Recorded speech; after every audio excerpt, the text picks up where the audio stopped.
నచ్చజెప్పలే. సరైన రూట్లో నడిపించాలన్న ప్రయత్నం చేయలేదు తన తండ్రి. ఈ రోజుల్లో కూడా చాలామంది తల్లిదండ్రులు అని పిలువబడుతున్నటువంటి వ్యక్తులు పిల్లలు ఏదైనా తప్పు చేస్తున్నప్పుడు, లేకపోతే తప్పుడు మాటలు మాట్లాడుతున్నప్పుడు, తప్పుదారిలో నడుస్తున్నప్పుడు, తప్పుగా ప్రవర్తిస్తున్నప్పుడు వారిని గద్దించరు, వారిని ఖండించరు, వారిని సరి చేయరు. ఏం చేస్తారంటే, అయ్యో ఇప్పుడు కొడితే లేకపోతే ఇప్పుడు గద్దిస్తే వారు ఏడుస్తారేమో, వాళ్ళకి ఏదైనా జరుగుతుందేమో అని భయపడతా ఉంటారు. ఈరోజు ఏడుస్తారని భయపడుతున్నావు, ఒక రోజు తర్వాత ఏడవడం కాదాడు భూమి మీదనే లేకుండా పోతాడు, లేకపోతే ఆమె భూమి మీదనే లేకుండా పోతారు.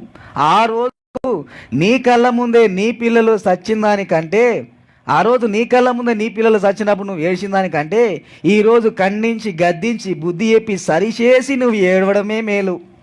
ఇప్పుడు ఖండించినవా, గద్దించినవా, సరి చేసినవా కొద్దిగా నీకు బాధ కలగవచ్చు, కానీ ఒకరోజు సంతోషిస్తావు నీ బిడ్డలను బట్టి, నీ కుమారులను బట్టి.